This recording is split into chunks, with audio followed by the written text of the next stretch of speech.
E aí, pessoal, tudo bem? Como é que vocês estão? Estamos voltando aqui mais uma vez, né? Bom, não vou prometer que a gente vai tentar manter uma regularidade, porque tá impossível, né? Toda vez que eu acho que vai rolar, não rola. Acontece uma série de coisas aqui, não é desculpa, mas, né? Coisas de trabalho, coisas pessoais, então realmente está muito difícil. Não vou fazer mais promessas, mas o que eu posso prometer é que eu vou tentar, né? Eu vou tentar, como sempre venho tentando ao longo deste início de temporada, mas tá realmente muito complicado. A gente vai levando a vida e vai tentando gravar nosso podcast aqui amador, com muito carinho, com muita atenção, né? Muito assunto, muita coisa já aconteceu essa semana e eu queria repercutir algumas delas. Vamos lá, primeira delas aqui, vamos começar com notícia boa, porque hoje a gente tem que falar de coisa ruim, infelizmente. Um episódio que aconteceu com a delegação do Fortaleza. Mas vamos começar com coisa boa, a gente vai falar de Grenal, a gente vai falar também do clássico carioca, enfim. A gente vai chegar a situação do Corinthians, né? Uma situação muito delicada, né? Enfim, não vamos ouvir nenhuma coletiva hoje. Mas antes de mais nada, deixar os créditos aqui de antemão, antes que a gente se esqueça aqui, né? Antes que a gente esqueça, Globoesporte.com, tá? Todas as notícias do site do GE, o artigo aqui da Copa do Mundo de Futebol de Areia, por Adriano Albuquerque, oxe, o trava-língua tá difícil hoje, e Guilherme Amaro, desculpa aí, o Adriano Albuquerque, deu uma travada aqui. Enfim, bom, notícia boa, o Brasil foi hexa no futebol de areia. Cara, se for, não sei quem teve a oportunidade de acompanhar, eu acompanhei alguns jogos na Cazé TV. Se você perdeu uma grande oportunidade, né? Porque a Cazé TV, canal do YouTube, as transmissões foram gratuitas e foi muito legal, cara. Assim, o formato é bem diferente, né, da Cazé TV, para quem não está acostumado, é diferente do rádio, é diferente da TV. Fica aqui a minha sugestão de acompanhar outras modalidades, né? Tem outras modalidades sendo transmitidas pela Cazé TV, como por exemplo o surf, né? Aqui a gente fala mais de futebol, mas ainda assim é um podcast do esporte. Então aqui a gente abre apenas esse parênteses, tá? Fica o convite, muito legal. Acho que dá para ver alguns jogos, inclusive a final foi muito bacana. O jogo cara, assim, foi tenso em vários momentos, até o final, né? Porque o Brasil abria dois, três gols de vantagem, a Itália vinha, fazia gol de novo, foi bem tenso, mas deu tudo certo para a nossa seleção. Os atletas foram muito bem, né? Jogaram com uma tranquilidade a final, depois de uma semifinal muito complicada contra o Irã. O Brasil jogou assim a final, eu acho que assim, até de forma bem mais tranquila do que eu imaginava, né? Situações de jogo, teve gol contra, teve goleiro expulso e tudo mais, mas eu acho que foi uma bela apresentação e eu acho que pro nosso futebol, a gente falar assim, da camisa verde e amarela, eu acho que era uma coisa que eu acho que pode mudar muita coisa esse título do futebol de areia. Você pode até pensar, falar, cara, futebol de areia, né? Eu acho que pode mudar muita coisa. A gente teve agora o, o Mundial, né? O Mundial da Garotada, que a gente foi. O Mundial não, o pré-olímpico, né? O pré-olímpico, que o Brasil ficou fora das Olimpíadas. E antes disso, a gente teve aquele pequeno ciclo do Fernando Diniz com a seleção brasileira, que foi um, assim, um fiasco, infelizmente, né? Eu digo por mim, eu colocava muita esperança no trabalho do Diniz, mas aí nada contra o Diniz. A gente sempre falava, o trabalho do Diniz é um trabalho que precisava de tempo, mas o ciclo em si foi um fiasco, né? Em virtude de tanta aposta, tanta expectativa que a gente colocava no que o Diniz poderia fazer com a seleção brasileira. A gente tem Copa América, a gente tem decepção na Copa do Mundo, então assim, são uma série de decepções. Copa do Mundo feminina também, né? Que o Brasil foi eliminada na fase de grupos ali. Para mim para mim aquela eliminação, eu digo pessoalmente, ela foi mais doída do que da Copa do Mundo, da masculina e do pré-olímpico, porque eu acompanhei as meninas, as jogadoras, as atletas desde o início da Copa e depois aquela partida espetacular de abertura e depois a gente vê a eliminação da forma como foi bem melancólica para mim, foi bem foi a última Copa da Marta, né, provavelmente, então para mim foi bem dolorida. Então acho que a gente como público do futebol, né, da camisa verde e amarela, a gente aqui falando da seleção brasileira, das seleções de futebol, a gente estava desacreditado. Eu digo isso não que o mundo desacreditava do Brasil, mas a gente, como torcedor, bastante desacreditado, com um orgulho ferido. E eu acho que esse título pode dar uma virada de chave importante, né? Para as outras seleções, categorias de base, enfim, as seleções principais. Espero eu que isso aconteça de fato, tá? Espero que algumas coisas boas mudem para o nosso futebol. Tô com uma expectativa enorme em relação ao trabalho do Dorival Júnior, por exemplo. Então fica aqui a nossa singela homenagem. Mauricinho exalta o Hexa do Brasil. E a bola de prata, né? O Mauricinho foi bola de prata. Quem levou o bola de ouro foi o atleta, foi o jogador da Itália. É aquela coisa protocolar, né, gente? Que eu não gosto. Eu acho isso constrangedor para o atleta.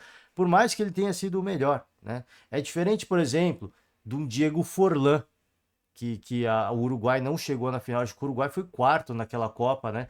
O Diego Forlán ir lá e ganhar o melhor atleta da Copa do Mundo. Ali é um negócio diferente, né? O cara não jogou a final, não tá com uma cara de, com todo respeito, né? Não tá com cara de bunda para receber uma premiação importante. Então é nesse sentido, ele pode até ter sido melhor, né? Mas prestigia a seleção campeã e é constrangedor, né? No final é constrangedor você ver um atleta ir lá receber o troféu com uma cara de tristeza, uma cara de velório, até porque ele acabou de perder a final, né? Ele se matou, ele se doou, perdeu a final e a cara de tristeza, ela é óbvia, né? Ela é óbvia, ninguém vai ficar sorrindo ali. Então eu acho que é um prêmio de consolação que, como falei, pode até ter sido justo, mas soa como um prêmio de consolação e a imagem na foto ela é terrível, né? É uma das piores possíveis. Então fica aqui a nosso parabéns à seleção brasileira de futebol de areia, esperando também, você que ainda, né, tem muita esperança no Hexa, na nossa seleção principal, sei que a gente pode dizer assim, fica a expectativa, fica a esperança, né, de que talvez o Hexa no futebol de areia possa trazer novos ares, né? E assim espero, né? Assim espero. A gente esperava que, eu digo isso pessoalmente, ainda não consegui gravar um podcast falando do trabalho do Diniz na seleção principal, e eu acho que eu nem vou conseguir falar sobre isso, mas quando o Diniz chegar na seleção, só fazendo um comentário breve, e eu falei sobre isso, a expectativa era de que ele tivesse liberdade e que ele fosse mudar algumas coisas, ele não mudou nada, e eu sempre falo aqui, treinador resenha não é treinador, né? Treinador resenha não é treinador. Espero que o Dorival ele tem esse perfil de ser um pouco resenha, mas é um cara que ele sabe ser resenha, né? Ele sabe ser resenha. O Tite mostrou que não sabia, não soube lidar com isso. O Fernando Diniz muito menos. O Dorival sim, né? Ele é resenha, mas ele entrega resultado, né? Então eu tô com bastante expectativa em relação ao trabalho do Dorival. A gente vai ver as mesmas figuras sendo convocadas, porque para muita gente ver as mesmas figuras, as mesmas figurinhas sendo convocadas é um sinal claro de que o negócio não vai dar certo. O Dorival não é esse tipo de treinador que sai cortando todo mundo. Ele tem que chamar esses caras, até pela experiência. Ele aposta na experiência, só que ele sabe usar isso a seu favor. Como ele faz isso? Eu não sei. Ele soube fazer isso no São Paulo. Atletas extremamente desacreditados e que a torcedor pegava muito no pé, hoje são exaltados como heróis, né? Futebol é assim. E o Dorival soube usar isso ao seu favor e o São Paulo conquistou um título inédito de Copa do Brasil. Então, eu fico nessa esperança de que o Dorival vai saber usar isso na seleção. Óbvio que é diferente, são atletas de um gabarito, de um currículo extremamente diferenciado, que trabalham de uma forma diferenciada, que tem também um ego diferenciado, mas fica aqui a minha esperança, minha expectativa para que saiba trabalhar dessa forma, tá? Mais uma vez, parabéns à Seleção Brasileira de Futebol de Areia. Foi um grande torneio, a final foi espetacular, tá? Foi muito legal. Para quem não viu, eu recomendo. Eu acho que tá na Cavzé TV ainda, dá para assistir ainda.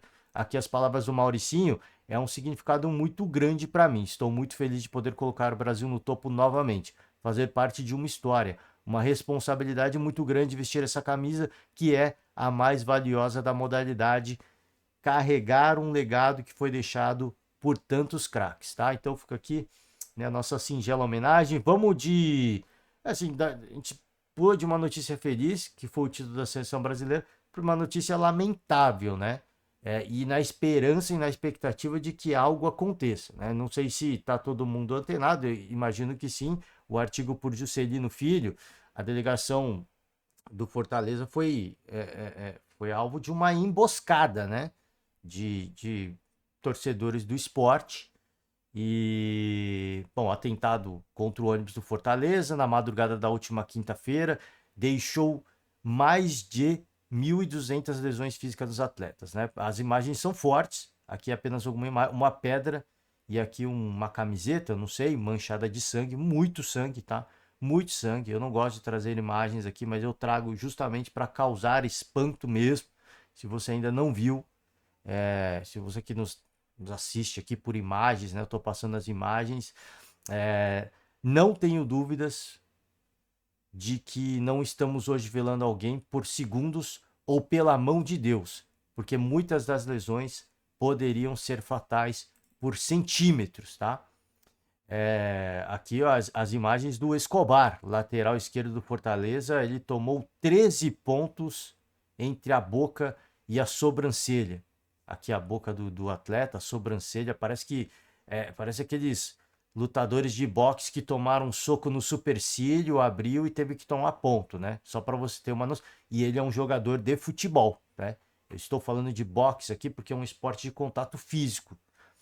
Então, o atleta ter o supercílio aberto por um soco são ossos do ofício, né? São ossos faz parte do esporte. Agora, de um jogador de futebol, pode acontecer uma dividida, uma cabeçada, né? Mas não é uma situação corriqueira. E a gente vê o Escobar nessa situação, vai lá saber quando o atleta vai entrar em campo novamente, né? Enfim, a situação do Escobar é de dar dó o que ele está passando nesses primeiros dias. No primeiro momento, ele não tinha condição nem de ir ao hospital mais especializado. Ele foi para o hospital mais próximo e deu entrada na UTI, até recobrar a consciência e poder ter os primeiros cuidados, tá? Realmente algo para a gente ficar escandalizado, tá? Escandalizado. O Leão do Pici solicitou e a CBF alterou a data do próximo jogo, né? Precisa porque assim, tem uma série de desfalques, uma série de jogadores com lesões leves e que não podem retornar. Eu acho que até pela questão psicológica, né? É praticamente impossível que isso aconteça, assim, você voltar em alguns dias e estar bem mentalmente para fazer um jogo. Então, perdão, gente, a tosse não foi embora. Para quem nos acompanha sabe que eu tô com tosse, ela ainda não me deixou. Então a gente fica na expectativa de que algo aconteça.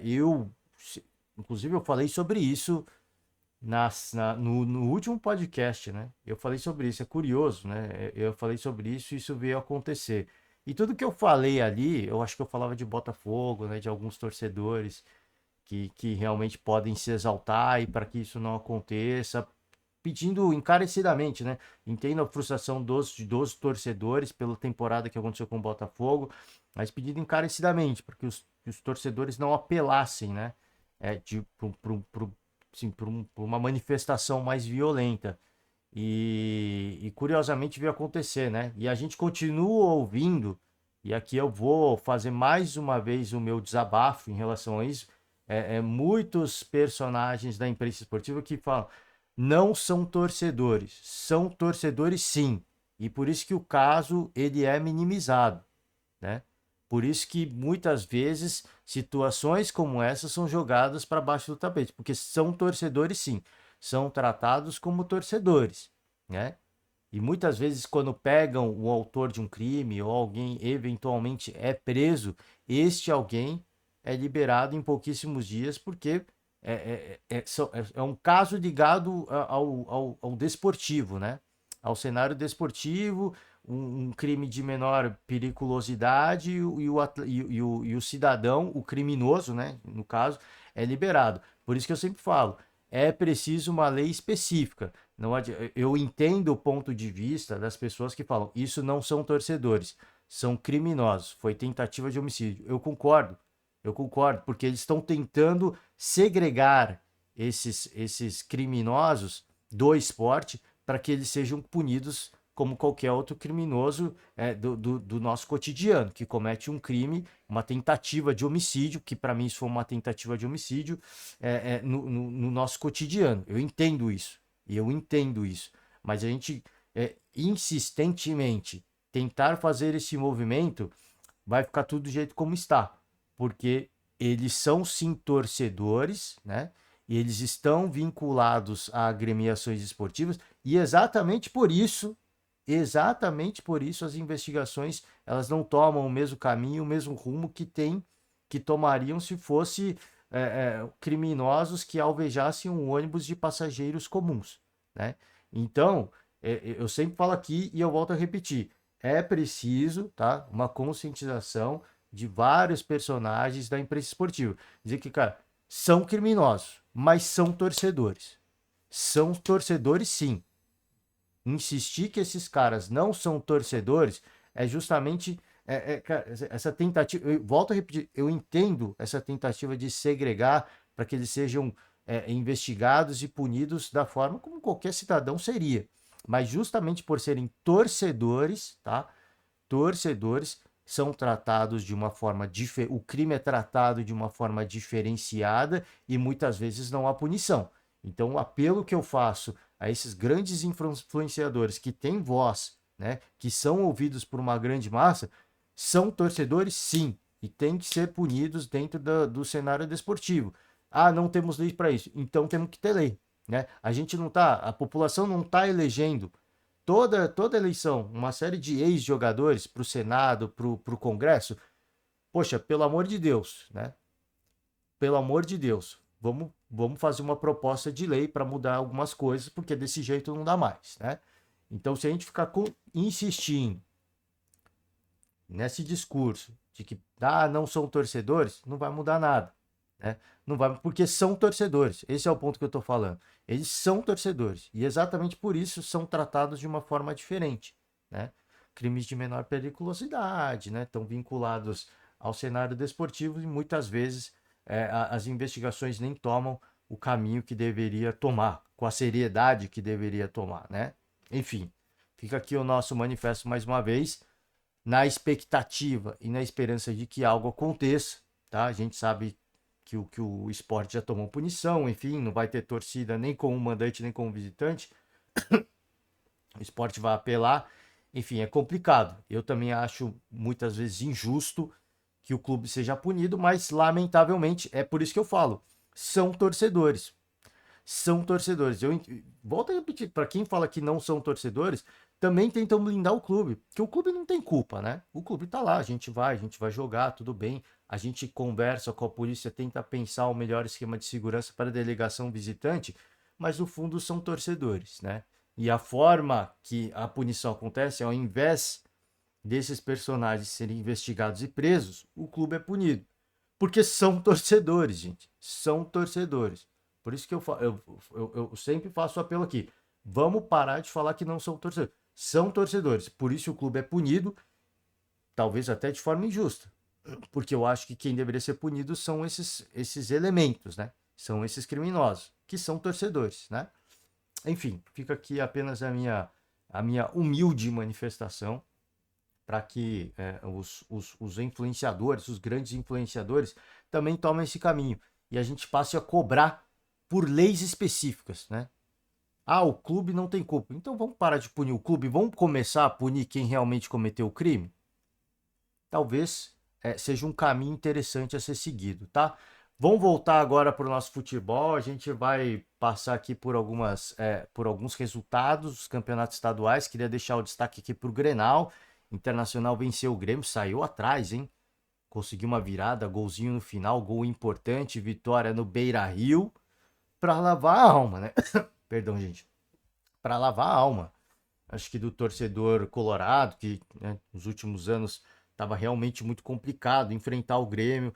Tem um aspecto psicológico muito pesado, né? O Renato Portaluppi também sabe usar isso de uma maneira irreverente, brincando, jogando a pressão por outro lado muitas vezes.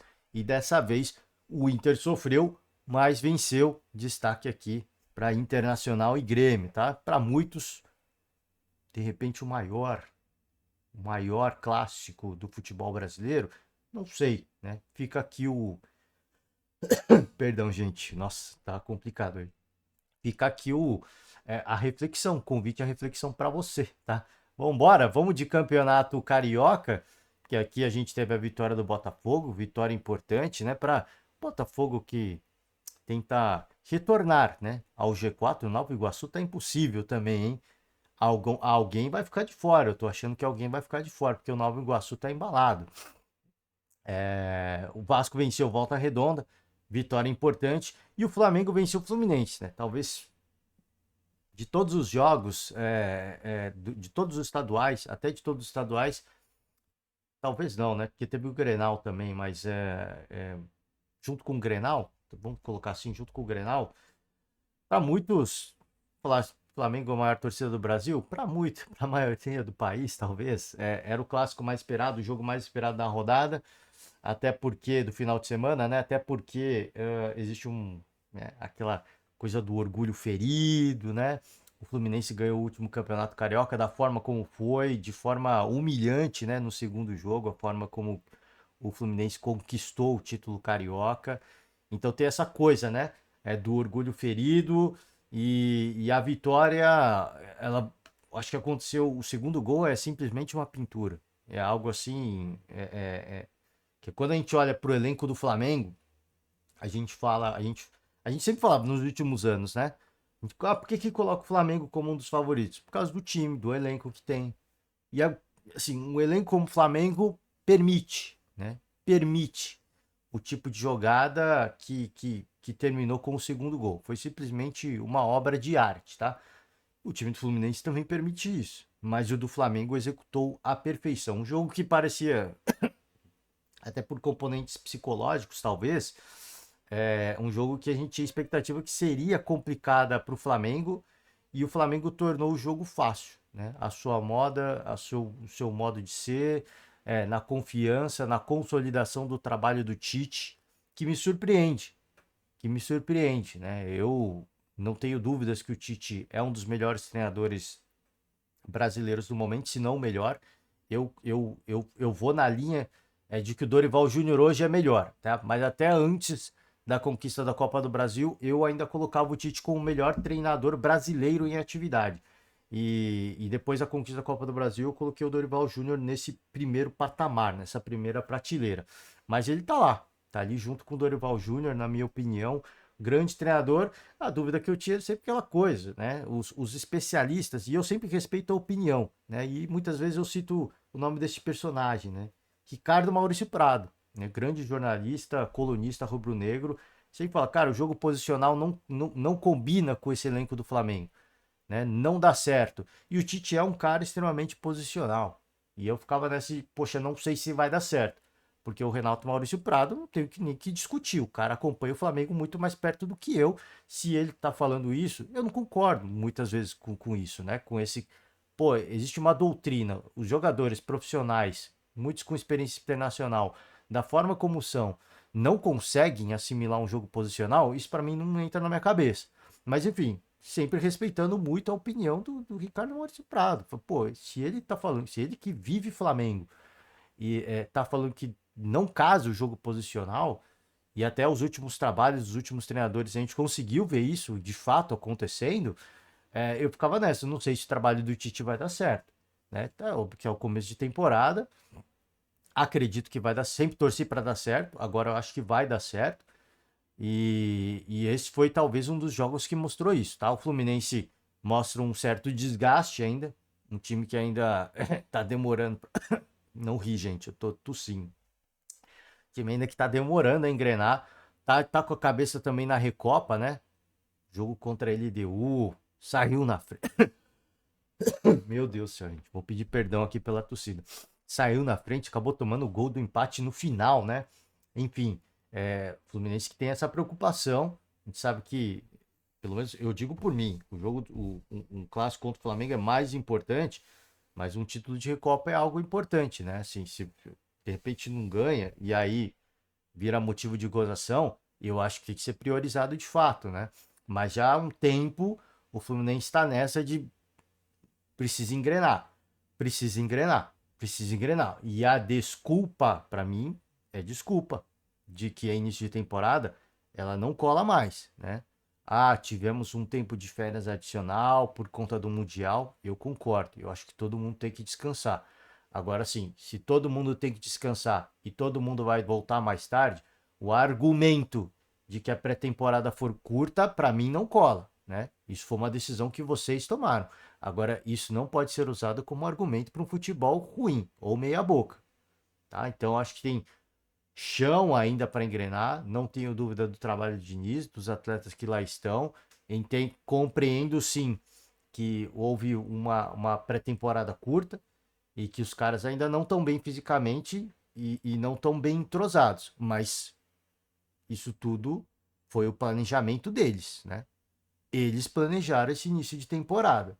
Então, a gente pode até ter esse entendimento, mas a gente não pode usar isso como argumento para um futebol ruim. Foi o planejamento que vocês executaram, então agora vocês têm que conviver com isso. Não use isso como desculpa. É só esse o meu ponto, né? Eu falo isso para o Fluminense, como eu falo isso para tantas outras equipes.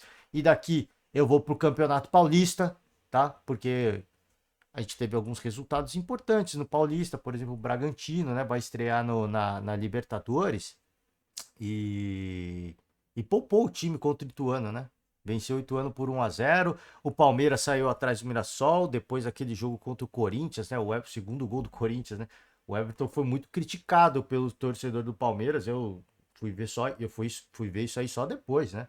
O Everton foi muito, pegaram muito no pé dele por conta do segundo gol do Corinthians, que era defensável, ele estava totalmente na bola, né? Sofreu um golpe de vista ali, acabou tomando empate e sai atrás do Mirassol. E aí o Palmeiras, né? A moda Palmeiras vai lá e vira bem o jogo contra o Mirassol. No primeiro gol, com todo respeito ao Mirassol, já deixo a minha crítica mais uma vez aqui. Primeiro gol, erro defensivo. Eu faço essa crítica, eu pego mais pesado com o Palmeiras, porque não é comum, né? Eu, pelo menos, me acostumei a ver o Palmeiras muito sólido, até pelos jogadores defensivos que tem o Palmeiras e pelo treinador que tem o Palmeiras. Então, o primeiro gol no Mirassol, para mim, como foram tantos outros que o Palmeiras vem tomando recentemente, foi uma bizarrice defensiva, né? Com todo respeito ao Corinthians, mas o primeiro gol do Corinthians no clássico foi uma bizarrice defensiva do Palmeiras, na minha opinião, tá? Não tô falando aqui que o Corinthians não teve mérito. Teve todos os méritos, né? Teve todos, como o Mirassol teve todos os méritos. Só digo assim, a crítica, eu peso a mão na crítica por conta dos atletas que estão lá, que a gente já conhece, da comissão técnica do treinador, né? É só esse o ponto. Do goleiro que tem o Palmeiras também, é só esse o ponto. Mas tomar gol é normal, gente. Faz parte da vida de qualquer atleta, de qualquer equipe, de qualquer profissional do esporte, né? Do futebol. É, só faço essa crítica mais uma vez. E parece que a figurinha, parece que assim, a gente tá falando uma coisa que a gente já falava desde o início do ano passado, né? O Palmeiras está cedendo chances aos adversários e tomando gols que não são comuns. Que não são comuns. Talvez agora esse seja o novo normal do Palmeiras. Talvez. Eu ainda não me acostumei com isso, né? Então, talvez o torcedor venha aí, ó. Esse é o novo normal do Palmeiras. Se o torcedor chegar para mim e falar isso, o Abel Ferreira chegar e falar isso em coletiva, fala, pô, tudo bem, esse é o novo normal, então algumas coisas mudaram no Palmeiras, né? Algumas coisas mudaram. Mas eu ainda, pelos jogadores que lá estão, pela comissão, pelo treinador, eu ainda não acho isso normal. Eu não consigo normalizar alguns lances defensivos que o Palmeiras vem tomando. Mas gol vai tomar, né? Isso é normal, tá? Isso é normal. É que o ano passado eu estava cedendo muitas chances, não tomava gols e o Abel Ferreira criticava a imprensa, né? Ah, vocês só veem a coisa ruim, o copo pela metade, a gente tá tantos jogos sem tomar gols, né? Melhor defesa. Agora já é um cenário diferente. Tá cedendo oportunidades e tá tomando gols, né? Então acho que são coisas que a gente vem falando já desde o início do ano passado, né? Desde o início, e eu acho assim, o Palmeiras, pra gente ver um Palmeiras com condições reais de brigar por todos os títulos, Campeonato Brasileiro, acho que o Palmeiras tem um grau de favoritismo altíssimo pela regularidade. Mas se a gente olhar Copa do Brasil e Libertadores, o Palmeiras precisa sanar, corrigir essa sangria, né? Alguns erros defensivos que vem acontecendo e que, para mim, não tô tirando mérito do adversário, longe disso. É que pelo elenco e pela comissão técnica que lá estão, muitos desses lances, para mim, são erros bizarros de defensivos. Erros bizarros. São comuns de acontecer com qualquer equipe, né? Até nas melhores equipes. Mas com a consistência que vem acontecendo contra o Palmeiras, aí eu já vejo talvez uma falha no trabalho, né? Enfim, é o que eu falei. Se o torcedor e o Abel vier a público e falar, ó, isso é um novo normal, aí vou suavizar a crítica. Mas também na hora da gente olhar e falar assim, quem são os favoritos? Aí eu vou colocar o Palmeiras no patamar de tantas outras equipes, né? Se o Palmeiras sanar essa sangria, vou colocar o Palmeiras num patamar diferenciado, como eu colocaria, por exemplo, o Flamengo também, tá? Enfim, vambora. Vamos Santos e São Bernardo, né? O jogo foi no Morumbis. E, cara, assim, público espetacular, absolutamente espetacular. Eu acho que o Santos, como disse o Carille, tem que mandar os jogos na Vila, os jogos importantes na Vila, porque lá é a casa do Santos, é onde está o torcedor mais, talvez mais, pô, não dá para medir paixão de torcedor, mas talvez, pô, ali é a casa do Santos, né? Ali é a casa do Santos. Não vou falar o torcedor mais apaixonado, porque aqui na capital tem muitos torcedores santistas que são absolutamente malucos pelo Santos, né? E eu já vi muitos. Por isso que eu digo isso. Isso não é uma crítica, isso é um elogio. Então, eu acho legal o Santos mandar alguns jogos em São Paulo. É muito difícil, né? É muito difícil porque o Pacaembu não está disponível. Era para o Pacaembu ser palco da copinha desta temporada, né? Mas enfim, o estádio foi privatizado, né? As obras começaram e não termina nunca, né? É, enfim, fica aqui a nossa leve crítica. Então o Santos não tem um estádio disponível, né? Se é que a gente pode dizer assim, na capital, para mandar os jogos com mais facilidade. Se tivesse Pacaembu, seria um pouco mais fácil. Agora, se vai jogar no Morumbis, você precisa ver se o São Paulo coloca o estádio à disponibilidade do Santos. O São Paulo vai ter que ver o calendário de jogos e de shows para não castigar o gramado, porque o gramado do Morumbi é natural, então é complicado. Tem a Neoquímica Arena, depende do Santos, depende da rivalidade e são as mesmas coisas. O Corinthians vai pôr isso à disposição? Como é que está a manutenção do gramado? Porque o Corinthians manda tantos outros jogos lá, né? O futebol feminino do Corinthians é fortíssimo e elas mandam jogos lá. Acabou. Não sei como é que tá a temporada do futebol feminino, mas também futebol de base acontece lá. Então tem que ver com o Santos. O Allianz Parque não vai acontecer, porque é gramado sintético, muito dificilmente o Santos jogaria lá. E no momento também o estádio não está disponível, não está praticável o jogo de futebol no gramado do Allianz Parque, né? Então onde é que vai jogar? Tem a Arena Barueri, mas aí já não é na capital, né? O Palmeiras enfrenta esse problema. O Palmeiras está jogando, mandando os jogos na Arena Barueri, mas não é capital paulista. Muitos torcedores reclamam da dificuldade de chegar lá, né? Não é uma logística que é tranquila como se fosse ir para o Allianz Parque. Por quê? Porque tem um metrô do lado, né? Assim como para ir para Itaquera, tem um metrô do lado, né? Para ir para a Neoquímica Arena. Tem um metrô do lado. Então, assim, pra você ir pra Arena Barueri, aí já fica difícil. Né? Vai mandar o jogo no Canindé, que é a Casa da Lusa, dá até para fazer. Tem um metrô pertinho, né? O metrô Tietê. Mas aí são aquelas coisas, como é que tá o gramado, as condições, quanto a grana dá para fazer, quanto público vai caber no estádio, no Morumbis, entra um público absurdo, né? E aí deu certo, achei muito legal. Acho legal também essa postura do presidente Casares. O Palmeiras mandou jogos lá também. O Santos agora. Acho legal, cara. Acho legal. Um presidente que para mim vem surpreendendo. Critiquei muito quando ele mudou o estatuto para se reeleger e tudo mais. Critiquei muito. Achei que viria a ser um mandato terrível, tenebroso para o tricolor paulista. E ele mostra muito profissionalismo. Tem a rivalidade dentro de campo, mas fora de campo são negócios. Se o Palmeiras quer jogar aqui, tem condições, tem calendário, joga aqui, só pagar. Santos quer jogar aqui, tem calendário, tem condições, só pagar. Quanto custa? Custa tanto. Eu pago. Então o dinheiro é para o São Paulo. O dinheiro é para minha administração. É para melhorar o clube, né? No fundo, o Palmeiras quando jogou lá e o Santos quando jogou lá, ajudou o São Paulo, né? Porque tá pagando uma bela grana para alugar o estádio, né? Enfim, acho isso muito legal. O Santos sofreu um pouquinho, fez um gol no finalzinho, venceu. E o Corinthians, né? O Guarani e São Paulo, destaque também, né? Porque o Santos jogou no Morumbi, porque o o São Paulo foi para Campinas, brinco de ouro da princesa, casa do Guarani, saiu na frente, acabou tomando empate. Mais um jogo do São Paulo complicado, a gente vai passar pela tabela. E o Corinthians perdeu da Ponte Preta jogando na Neoquímica Arena, tá? Resultado, para mim, até pela sequência do Antônio Oliveira, né, como treinador, surpreendente, né? Surpreendente, o placar não reflete o jogo? Não reflete. Pô, o Corinthians teve uma série de chances, teve uma série de oportunidades, teve um gol meio que, até meio espírita da Ponte Preta, teve tudo isso, mas perdeu. Não adianta a gente ficar falando se, pô, teve tantas chances, quem ganhou foi a Ponte Preta, né? Esse que é o ponto. Não adianta a gente ficar aqui discutindo, o Corinthians é o lanterna do grupo C. Não adianta que a gente ficar divagando de, poxa, não mereceu. Merecimento, cara, merecimento no final é o placar, né? No final é o placar. E a gente vai trazer uma notícia do Corinthians rapidinho aqui, a gente volta para a tabela. O Corinthians pode ser eliminado antes da próxima rodada, tá? Precisa que a Inter de Limeira não derrote o São Paulo em jogo atrasado, que será disputado na quarta-feira.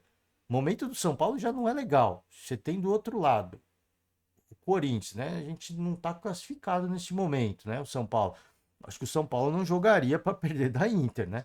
Até porque a situação do São Paulo, ela não é das mais confortáveis, tá? Cadê o grupo do São Paulo? O São Paulo tá aqui, né? Com o empate voltou. Mas o São Paulo estava fora, né, da zona de classificação. Não tá tranquilo, tá empatado com o São Bernardo. Eu acho que o São Paulo não brincaria com isso. Mas enfim, talvez o torcedor até, pô, né?